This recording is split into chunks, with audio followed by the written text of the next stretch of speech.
قرأ الفاتحة مع الصلوات. اللهم صل على محمد وعلى محمد وآل محمد وعجل. بسم الله.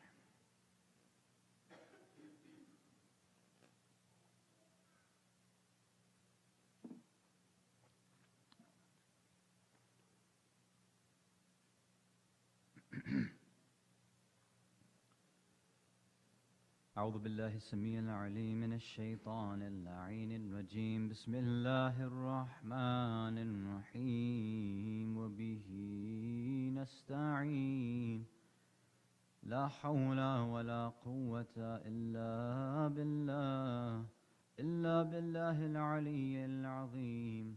والحمد لله رب العالمين. والصلاة والسلام على أشرف الأنبياء والمرسلين أبي القاسم المصطفى محمد. اللهم صل على محمد وآل محمد وعجل فرجهم،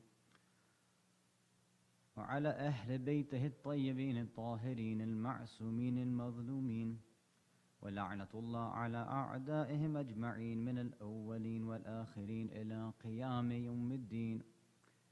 أما بعد. For the past few nights, we've been discussing the idea of Tawheed and how to rationally prove that there is only one God. Where we left off last night was going through the Big Bang Theory to see if it disproved our idea of believing in Allah. After we showed that the Big Bang Theory, there's two parts of the discussion. One was that scientifically, we didn't understand what the Big Bang was, right? There were some misconceptions. We cleared that up, we went through the Big Bang, and then we saw that through the proper scientific understanding, it doesn't disprove God. And then we also realized on a higher level, on a deeper level, science itself has no jurisdiction in making claims about God or making claims about what happens before the universe comes into existence. We then moved on and asked, okay, is it possible that the universe was randomly created, randomly coming into existence? We said both scientifically, rationally, mathematically, it was impossible. A question that can still be asked, though, is, okay, we've gone through now this idea that this argument from design, right? We proved that there's design in the universe. Everything that has design must need a designer. So we said that there was a designer for this universe. Okay. But a question or a comment or a criticism somebody can levy is that, well, yes, you proved that there's a designer, and we said that it can't be random, and we said that it can't be from this Big Bang. Fine, but why are you saying that there's only one designer behind all of this? Why does it have to be only one? Why can't there be two gods, or three, or any number? Why is it that the claim of us as monotheists, as muwahideen, why should an atheist or somebody who's now trying to listen to these proofs, why should they say, well, what you've offered leads to one God? There's many different religions. Not all of them preach the same thing we do. We say only one, but they're saying, no, there's some believe in thousands, right? So now what we have to see is it rationally possible that there can be more than one creator, that there can be more than one God, that there can be more than one force behind giving everything existence? This will be the first question we try to answer today. Sallu ala Muhammad wa ala Muhammad.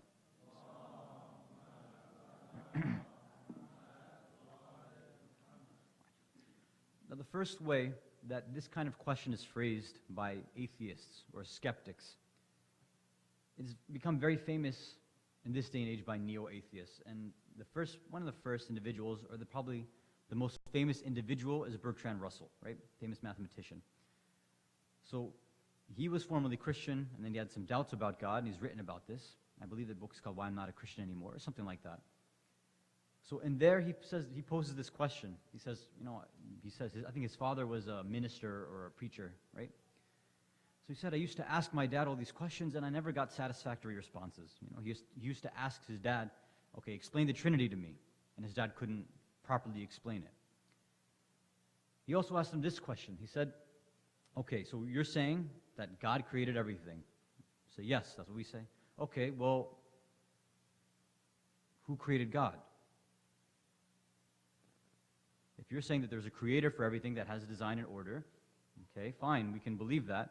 But God himself has some sort of order and design too, so why doesn't he have a designer? Why doesn't he have a creator as well? Why isn't there something above him? And some say that, okay, and then that other one that created your God, there could have been a God creator for him, and another one, and another, and you can go on to infinity. So there could be infinite gods. So why is it that there's only one, and why is it your God? So one of the ways that we can respond to this is we have to look at the ways that we form our premises. Now, what do I mean by that? So typically, if you look at other religions, their theologians, their philosophers, the way that they frame these kind of arguments, when we're talking about the argument from design, for example, right? One of the ways they say it is that everything needs a cause, right? This is one, maybe you've heard this before. Everything needs a cause. And then when you say that, then you say, okay, and this universe has design and everything, so therefore there was a cause for this one too. And then they say, that's how you get God, right? So then they, again, a skeptic, an atheist, they're going to respond, say, hold on, you just said everything has a cause. So is God a thing or not? Yes, he is. Okay, well then he needs a cause too. So then there's a problem with this statement. So what's this problem? The problem is that our philosophers don't believe in this statement. We've never made the claim that everything has a cause. That's incorrect. What we do say, and this is very important, it's not that everything has a cause, it's that every effect needs a cause. There's a very, very subtle difference here. In this discussion of cause and effect that we were having 2 nights ago, as a scientist, we believe in cause and effect, right? A scientist won't deny the concept of cause and effect. What is an effect? And what is a cause? So in effect, it's something that cannot come into being. It can't come into existence unless its cause is there first, right? So let's give an example. If we're talking about smoke and fire, right? Smoke is the effect of fire, right? Is it possible for smoke to come out by itself without fire being there before it? No, it's impossible, right? So there's a relationship between these two. If you put it in mathematical terms, right, or logical terms, you say if B is in effect, it can't come into existence unless A is there before it, right? It needs A in order for B to come into existence. Smoke can't happen, can't come into being. There's no such thing as smoke until fire is there first. You have to have a cause before you have the effect. So the nature of an effect is that it's this needy nature. It's waiting for something. It's waiting for that causer to come and say, now you can come into being, right? Once it gives it that permission, that ijazah, then, okay, now that B effect, now it's there. But not everything in the world is an effect. Okay, you and I are effects. In one sense, we needed parents to come into existence, right? And our parents, they were also effects. They needed their parents. And we can go on back. This universe, right, it needed some sort of effect. It needed some sort of cause because it's an effect.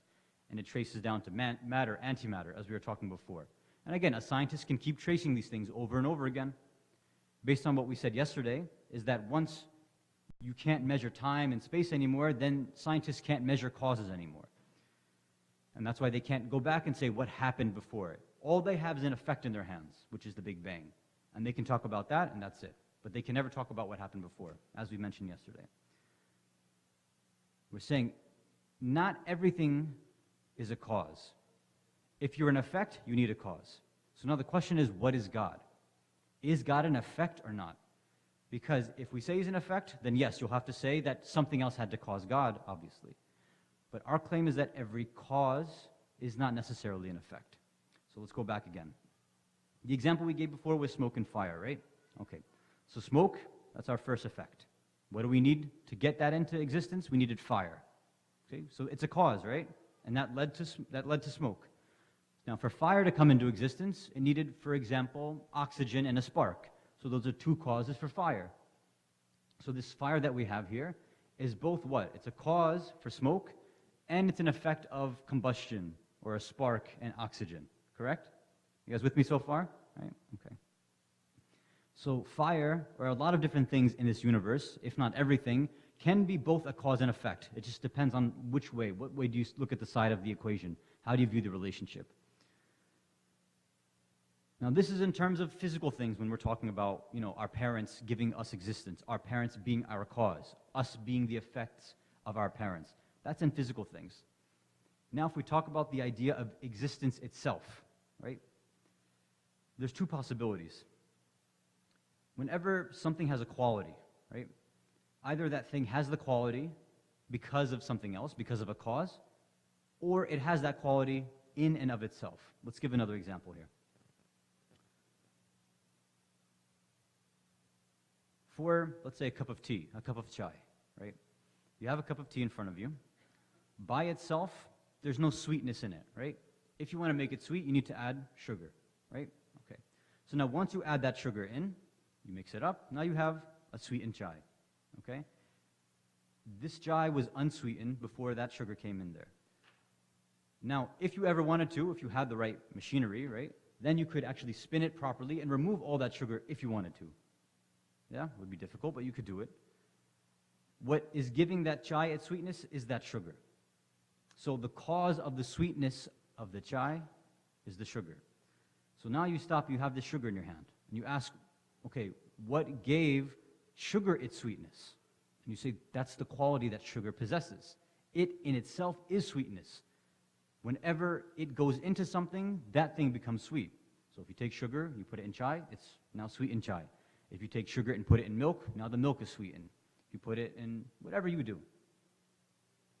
Sugar has the quality of making things sweet. Whenever it goes inside, that thing now becomes sweetened. So sugar in and of itself has this quality of being sweet. Let's give another example to strengthen this point. If you can send a salawat ala Muhammad wa ala Muhammad.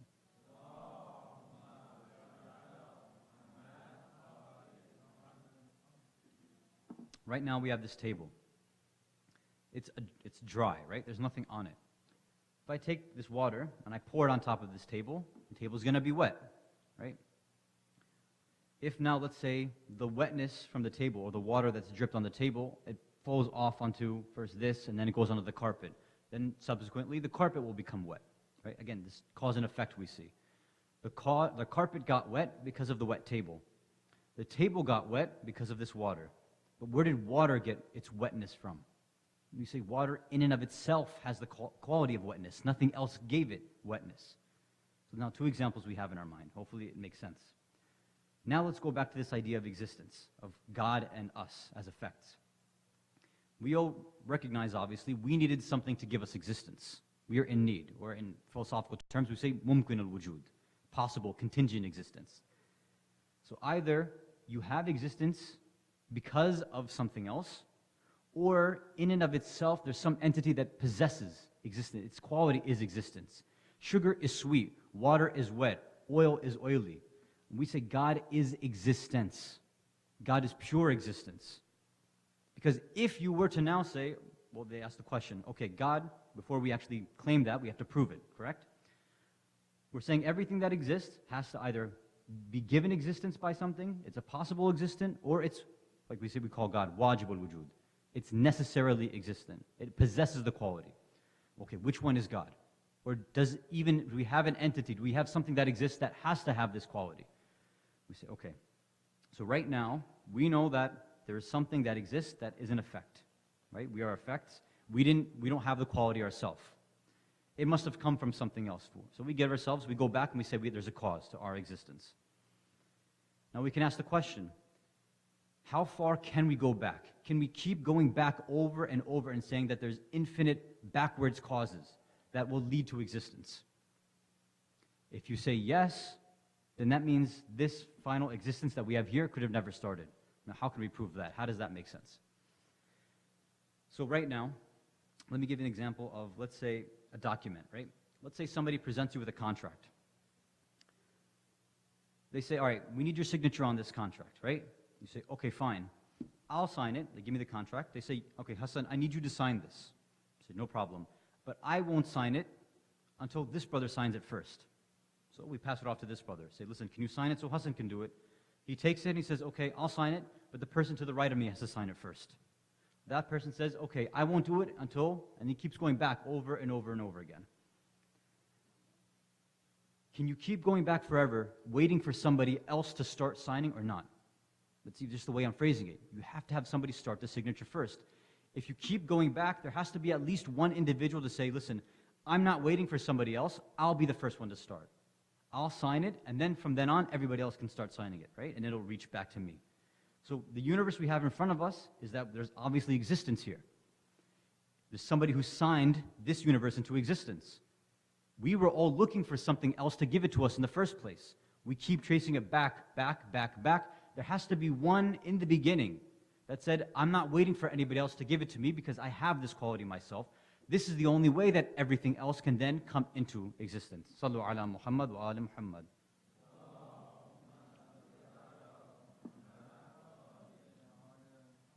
Does it make sense to everybody?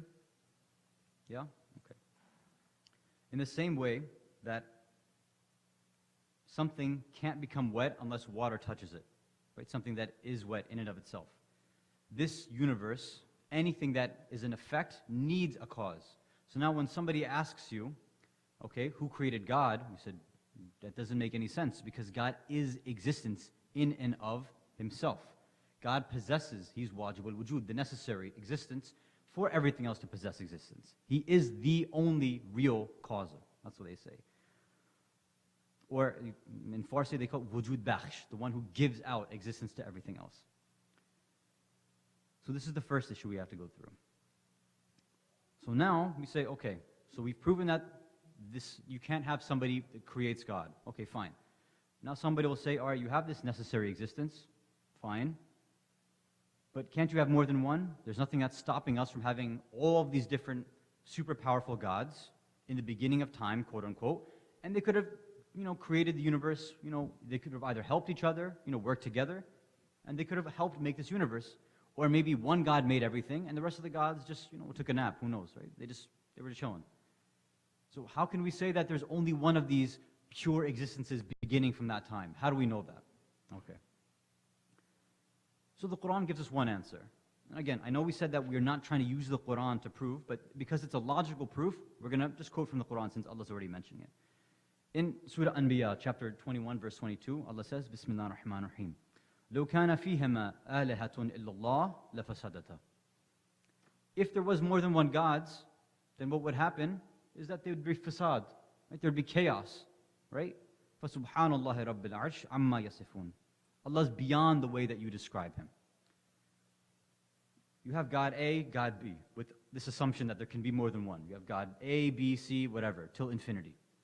If God A, who's supposed to be all-powerful, says, oh, you know what? I want to make a universe, right? And it's going to have human beings. They're going to have free will. They're going to come to the center in Muharram, and they're going to make the speaker look a little weird when they ask for participation and they don't respond to him. Whatever, that's the universe we're dealing with, right? Sounds like a very familiar universe. But the second God comes in and says, I don't want that speaker to feel bad. I want to create a universe where everybody's responding. Everybody's actually interactive. So he's like, I'm not going to let you make that universe. I'm going to make the universe I want. So God A is like, no, I don't want that to happen. And which God is going to win now? If they're both all-powerful, would they just start canceling each other's, wujud powers out? How does that work? Right? Like in, what is it, like superhero stuff, like two people shooting laser beams at each other and just sits there and it doesn't go anywhere. Is that how it's supposed to be? Like two energy blasts that just never connect? That's what Allah's saying in this verse, that there'd be fasad. You actually wouldn't get existence in the first place. And that's assuming there's only two. What happens if God number 3 comes and says, well, I wanted to make my cow universe like that other sister wanted. So what is he going to do? So this is one problem. If you have all these infinitely powerful gods, nobody would ever be able to get any work done, right? It sounds familiar to like DMV, right? You have all these all-powerful, managers in a business that are trying to make one decision, but nobody actually is the head. If you have nobody who's heading up all the decisions, you get stuck in bureaucratic nightmares, right? Now you might respond and say, okay, but that's if they disagree. But we can easily imagine that, no, what if all these gods, they decide to get along? They say, okay, you know what? We're going to make the same universe. Or they just say, you know what? Okay, you, God number 1, you make everything. I'm just going to, just hang out and watch what you make, right? So what if they agree on everything? What if there's no disagreement? What if the other gods don't interfere? Is it still possible or not? Let's see if we can answer that with the salawat ala Muhammad wa ala Muhammad.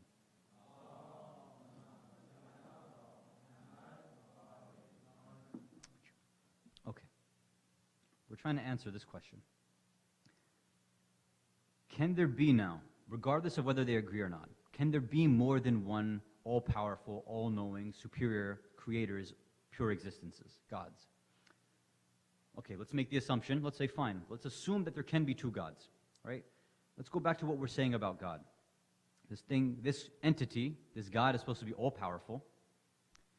It's supposed to be infinite in its perfections, and it's supposed to transcend everywhere infinitely, right? Okay, fine. Let's give an example to make this clear. Let's say in your minds you imagine an ocean, right? Let's drop some food coloring in there to give this ocean some color. Let's say you drop some blue food coloring in there, right? So you have this ocean of blue that's infinitely extending in all directions, right? So let's imagine it's on, like, for example, it starts on this side. This infinite blue now is going in all directions, okay? On this side is our other infinite ocean. Let's drop some other color in there. Let's drop red in there, right? You drop red in there, and now it starts infinitely extending everywhere. What's going to happen eventually is that this infinite blue over here and this infinite red over here, if they're going on infinitely, and they're supposed to infinitely extend and infinitely have power, at some point they're going to cross paths. Now, there's only three options here.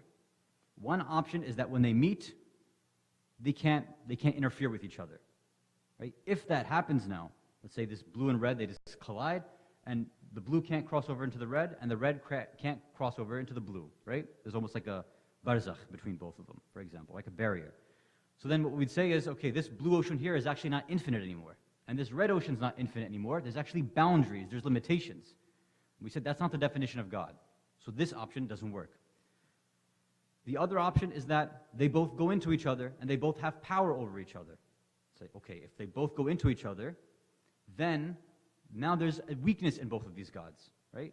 Because if we're saying that this infinite blue God, whatever, is supposed to be infinitely powerful and can make its own decisions and has, superior will, if it can go into this red one, now it can override red gods, quote unquote. I know this is really blasphemous, but you just kind of have to go with the example, right?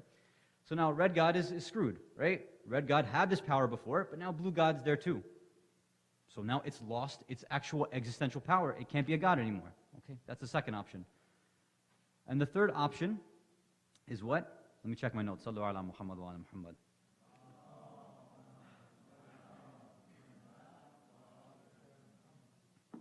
See, this is what happens when you don't take good notes and you don't prepare well. I didn't write down what the third thing was. I think that, what else is there? Either they don't have power over each other, so they're limited there. If they have power over each other, they're also limited. What's the third one? The third one is that they somehow meld together and they become one entity. Okay, there we go. I remember now. Alhamdulillah. The third one is they come together, right? They become some new purple god, for example, right? The blue and red makes purple, right? I learned in art class, right? It's like third grade art, yeah. Blue and red makes purple. So now you got purple god. It's like, okay, fine. Let's say you have purple god. But is it one or two now? Well, it's one. Okay, that's what we're trying to say. We're saying that there's one anyway. So even if it's two of them mixing with that assumption, at the end you're still getting one. Though it doesn't sound right, the whole point was we're trying to say there's supposed to be only one. And we're saying that there is only going to be one. Though, if you want to take this back and reconsider it, say, okay, the fact that they're mixing in itself shouldn't be happening anyway, right? Based on the second proof we gave, or the second objection. We said the idea of mixing in and of itself shows that you can't be infinite anymore. But I think I'm overcomplicating it now, so we'll leave it there. Sallu ala Muhammad wa ala Muhammad.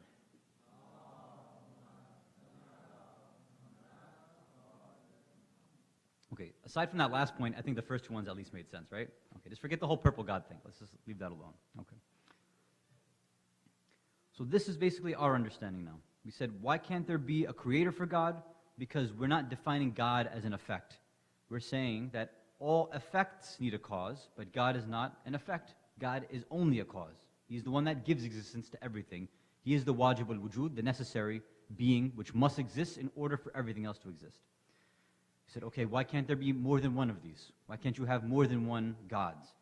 Because if you're saying that they're infinitely powerful, anything else you try to imagine alongside would then make that first one limited.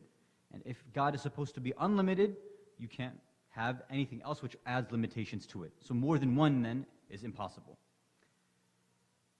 This is basically a discussion on why polytheism, hopefully it makes sense, can't happen. It's irrational. So over these past few nights, we've gone through the typical issues that come about when we discuss Tawheed. We've proven the need for a creator and a designer. We've shown how science cannot disprove this and actually supports our evidence. Then we've shown that monotheism is the only rational way, right? That there's only one pure existence which gives existence to everything else.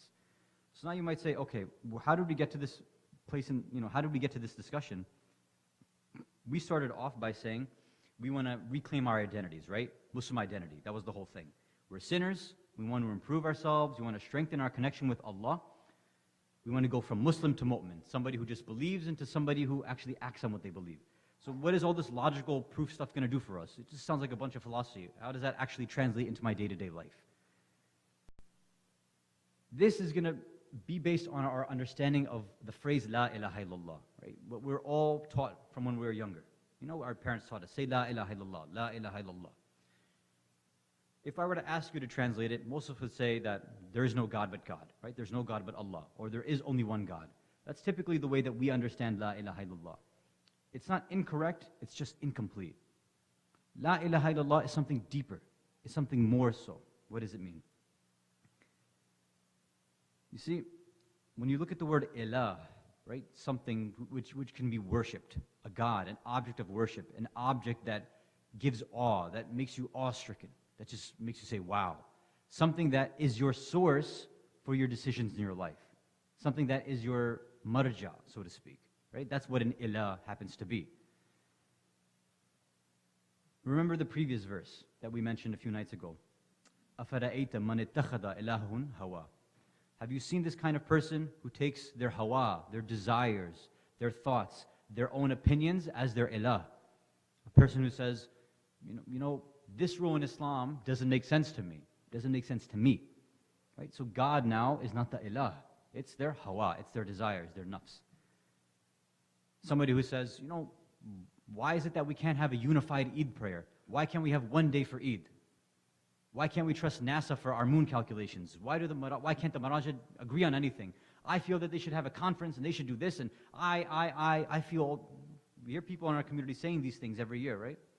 When they say all this stuff, who becomes their ilah?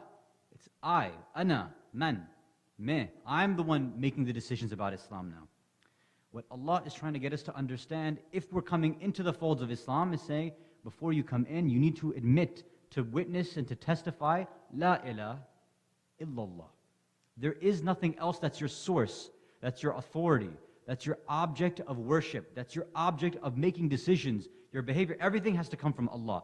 If it's not, then you've got shirk. Shirk khafi. You have hidden shirk. You've added somebody else alongside Allah. Go back to what we mentioned on the second night. Remember when we said, why do we sin? Why is it that we have the identity crisis? Why is it that when we're stuck at that crossroads, we make a sin? Why? Because we have Allah's decision, His ita'at, His obedience on one hand. On the other hand, we have what we want. At that moment, when we pause and we look, we say, all right, Allah, I know this is halal and this is haram, etc., but I'm going to do what I want. What you've said is, Allah, you are my ilah, you're my God for most of the time. Right now, na'udhu billah, right now, I'm going to make myself God. I'm going to make myself the person in charge of who makes decisions. The statement La ilaha illallah, when actually applied, when manifested in our daily lives, is that any decision you try to make, any word you want to express, anything you try to do, you try to source it back to Allah. You say, okay, before I say something, before I think something, before I do anything, can I trace this back to Allah or not? Now this discussion becomes more open and more understood when we talk about wilayah, right? Allah's wilayah, which then comes down to the prophets, then comes down to the A'imma, alayhimus salam, and then comes down to our ulama, for example, our maraji, and then extends down to our ulama that then pass to us these teachings. This is what we call the silsila, right? This chain that goes back. Everything has to connect back to Allah. The minute you break from that chain, the minute you leave that convoy, you're on your own path. You're not on Allah's path anymore, right? And that's why Allah says in the continuation of that verse, أَفَرَأَيْتَ مَنِ اتَّخَذَ إِلَهٌ هَوَى. Have you seen this guy who's taken his own desires as his God? What happens? وَأَضَلَّهُ اللَّهُ عِلْمٍ. Allah, on His ilm, He's like, okay, then I'll push you away. If you don't want to know the truth, then I'll start making your knowledge deficient. I'll start putting this hijab on yourself because you're not looking for me anymore. You're not claiming, you're not acting on La ilaha illallah. You believe in it, but you're actually not acting on it. Sallallahu ala Muhammad wa ala Muhammad.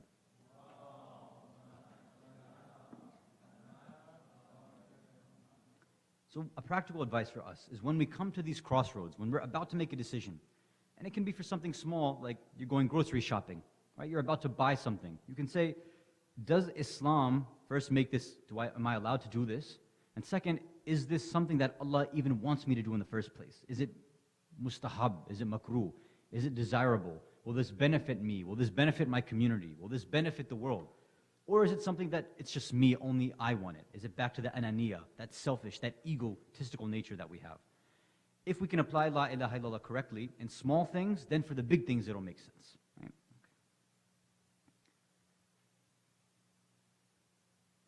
I'll share one hadith and we'll move on to musibah.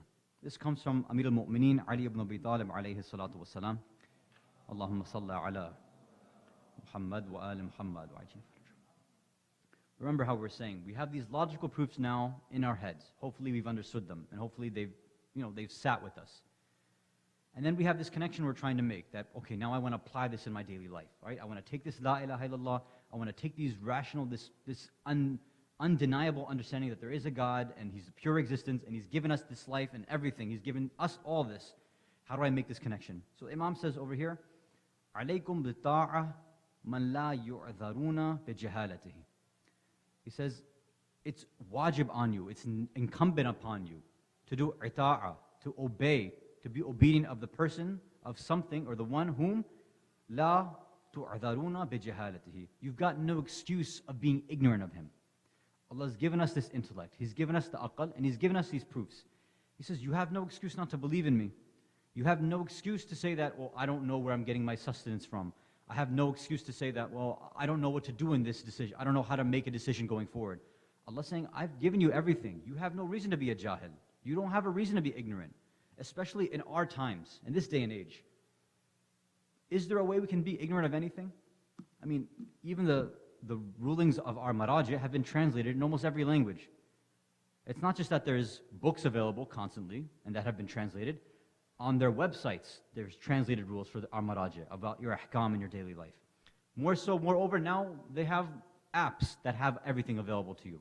Even some offices, for example, the office of Ayatollah Nasir Makarim Shirazi, may Allah protect him and all of our maraji.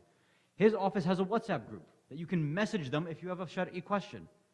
24/7, it's open. You can send him a WhatsApp message. Well, not him. I'm not sure it's his phone that it's going to. Right? Probably an office, whatever. It goes to their office and they respond to you fairly quickly.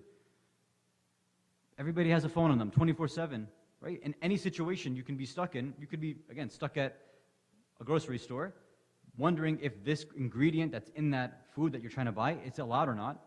And all you have to do is, send them WhatsApp. Hey, salam, what's up? How's everything? You good? Okay, is this halal or not? And they'll give you a response, and then you can buy it or not. It doesn't make sense then to say, well, I'm not sure what the ruling is, and Allah, He'll forgive me. He's Ar-Rahman Ar-Rahim. You grab it and you go home and you eat. Is that a legitimate excuse in the 21st century? It doesn't seem like it. Imam perhaps is telling us then, it's wajib on us. It's just rationally, it's obvious to us that if you have no excuse of being ignorant of Allah, of what He's done for us, then that means you must be worshipping Him. Sallu ala Muhammad wa ala Muhammad.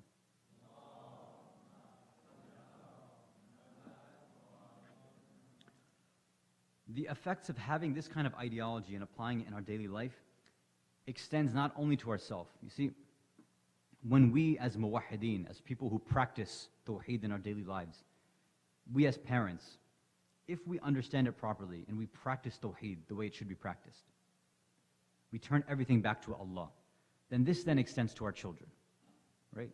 People always ask, how should I raise my kid in the Western world? There's so many things going on outside. They're seeing all this guna and these sins. How do I protect them? I said, it's simple. You just be a Muslim inside your house, and you'll protect them naturally. You show them your tawheed, the identity, inside the home. You show them that you can be a Muslim in this society, and they'll have no excuse, because they're the ones, they're seeing you 24/7. Not 24/7, they're seeing you most of the time. Bismillah.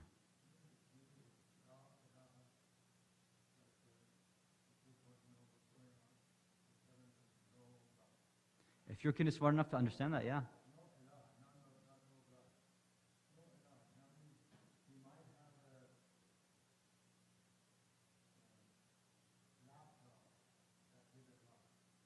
Ahsan.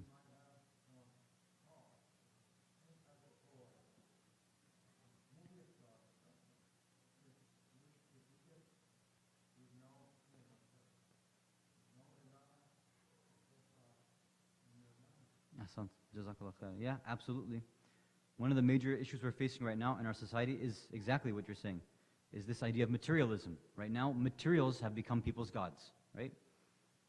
They'll forget their Quran at home, but they'll never forget their phone, for example, right? But again, if a child sees that the parent has that idea of La ilaha illallah in their lives, then they themselves will attach to it. Right? Ahsan, Jazakallah khair.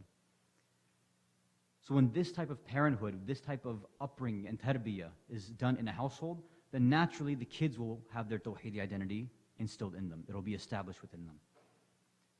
So then what do we expect from the children of Zainab and Abdullah ibn Ja'far? What do we expect from the two who manifested tawheed as best as possible?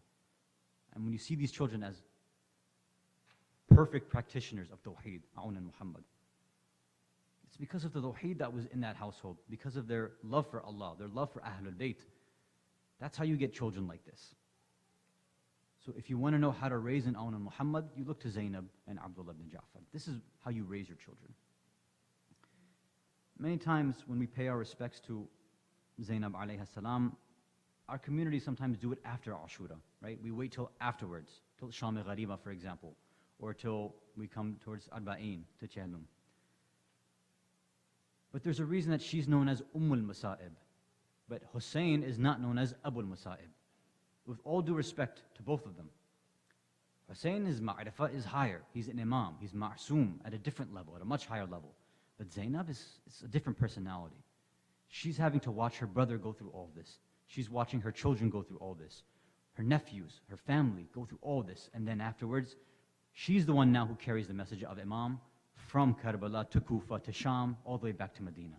All this is on Zainab's shoulders. Can any of you imagine as a female, as a mother, as a daughter, as a sister, to witness this sort of tragedy, to then to be able to say, Ma ra'aytu illa jamila, and to take that ideology and apply it every single place you go, and then to turn everybody else and bring them to a higher level of ma'rifah. This is Zainab. And this is why from Zainab you get Aun and Muhammad. Her connection to Hussein was something that we who have siblings, brothers and sisters, we look to Zainab and Hussein as role models for us, as examples. And that connection is what, when we think about it, this is what really makes us cry when we hear what happened on the plains of Karbala. And they say that this connection was from the beginning. Before they were created, this is how they were. So naturally, when Zainab was born, when she was young, when she would cry, she would be passed around first to her brother Hassan. Hassan would try to console her, and she would still cry. Then Imam Ali would try to console her, and she would still cry. Fatima would try. She wouldn't be able to console her. But they say that when she reached the hands of Hussein, and Hussein would grab her and console her, this is when she would stop crying. This is the connection that Zainab and Hussein had. If only Zainab knew that later on, she would be the ones collapsing on the body of Hussein and shedding tears for her brother then. It's a foreshadowing of her future. Do you know that, according to some narrations, when Amir al-Mu'mineen married Zainab off to Abdullah ibn Ja'far, we know that in our traditions, we don't put conditions on our marriages. But he did put a condition. He said, I'll marry you off to Zainab, Ya Abdullah, but there's one condition I mentioned to you. He said, what is it, Amir al-Mu'mineen? Anything you say, I'll do. He says, the one condition for you to marry my daughter Zainab is that you never separate her from Hussein. Wherever Hussein goes, you have to let Zainab go. Never let them separate. Wherever Hussein goes, Zainab must go. And this is why they say Zainab was such a great personality that despite her knowing that fact, before Imam Hussein alayhi salam left on the journey, still Zainab went to her husband Abdullah and said, do you give me permission to go? Do you allow me to go travel with my brother Hussein? He says, why do you say this to me, my beloved wife? I've given permission from you from before we were married. You have to go with your brother. But make sure you take your children on and Muhammad with you because they'll be my sacrifice in my place. Now, move forward to the day of Ashura. As one by one, these children are going out. One by one, the elders are going out and fighting. Aun and Muhammad are sitting there with their mother in the tents. They're only 9 and 11 according to narrations. They're not trained in jihad, but they're trained in the love of Hussein. They're trained in a household of Tawheed. Finally, Zainab gets them ready and says, now go ask your Ammu Hussein, go ask him for ijazah and go out and battle. Make us proud. But when they go, Hussein sees his two young nephews. There's no way he can let them go. He turns his head away every time. So they come back with broken hearts. They tell their mother, Hussein won't give us permission. Our Ammu won't give us permission. What do we do now? And this is Zainab now. Zainab gets her children ready. She puts them in the best of clothes. She makes them look beautiful. She puts their swords in their hands. She takes them by her hand, walks to Hussein, says, Hussein, you can't deny me this. These are my sacrifices. You have to accept on and Muhammad. He says, how can I let you do this, Zainab? Don't you know there will be a day when I won't be here for you anymore? In a few hours, I'll be gone and there will be no men to protect you. On and Muhammad have to sit here and protect you, Zainab. This is all you'll have left. And even if I allow them to go, what would Abdullah say to me when you return back to Medina? What will your husband say to me? He says, you let my children die on the plains of Karbala. Zainab responds, says, don't you know, Ya Akhi, that Abdullah has given these sons specifically for Shahada, specifically to die in your way. So finally, Hussein gives permission. Abbas takes them, trains them, gives them some training on how to ride a horse, how to battle. But he gives them specific training because these are two close brothers. He says, listen, Aun, whenever somebody tries to attack Muhammad, you have to go defend him. Muhammad, if somebody comes behind Aun, make sure you go and flank them from behind. Training these two young children. Hussein and Abbas put them on their horses. He lets them go off into battle. And they fought valiantly. As they go over and over and make their battle, they fight, they kill enemies. But of course, they're too young. They can't last very long. What happens is someone comes behind Aun and strikes him from back. Somebody comes behind Muhammad and strikes him from behind. When he falls off his horse, he calls, Ya Muhammad, Ya Aun, come to me, come to me. And his brother says, wait, I'm coming, I'm coming. And when the soldiers saw that Aun was coming after Muhammad, and he let his guard down, they attacked him as well. Now both Aun and Muhammad are on the floor. They both call out back to the tents. They say, Ya Ammad, adrikni, Ammu Jan bi adrikni. Hussein, when he heard the voices of Aun and Muhammad, they say, according to the narrations, his face turned pale. He darted towards the battlefield and grabbed Aun and Muhammad. Do you know, Mu'mineen? Whenever these bodies were taken back to the tents, all the women would come out. They would fall on top of the bodies and say, Wa shuhada, wa shahida, wa akbara, wa qasima, wa abasa. All the mothers of these children would come out one by one. But they say Zainab didn't want her Hussein to see that she was upset. She didn't want her Hussein to see that she had lost her patience. So she stayed inside her tents, on her musalla, in sujood, saying, Rabbana taqabbal minna hadha al-qurban. على لعنة الله على قوم الظالمين وسيعلم الذين ظلموا أي منقلب ينقلبون إنا لله وإنا إليه راجعون رضا بقضائه وتسليما لأمره. Ya Allah, we ask you by the right of Muhammad and Aun Muhammad, by the right of Aun and Muhammad, by the sacrifice of Aun and Muhammad, to forgive all mu'mineen, mu'minat, muslimin, muslimat, all of our marhumin, marhumat. Give us the tawfiq to implement La ilaha illallah in our daily lives, in every moment, in every facet and dimension of our existence and being. We ask you, those of us who are parents, to help us, Ya Allah, by the right of Aun and Muhammad, to help us raise children like Aun and Muhammad, who will fight and support the Imam of their time. We ask you, Allah, by the right of Muhammad and Aun and Muhammad, by the parents of Aun and Muhammad, to give us the tawfiq to be parents like Zainab and Abdullah ibn Ja'far. Wa akhiru da'wan an alhamdulillahi rabbil alameen. وسيعلم الذين ظلموا أي منقلب ينقلبون إنا لله وإنا إليه راجعون صلوا على محمد وعلى محمد.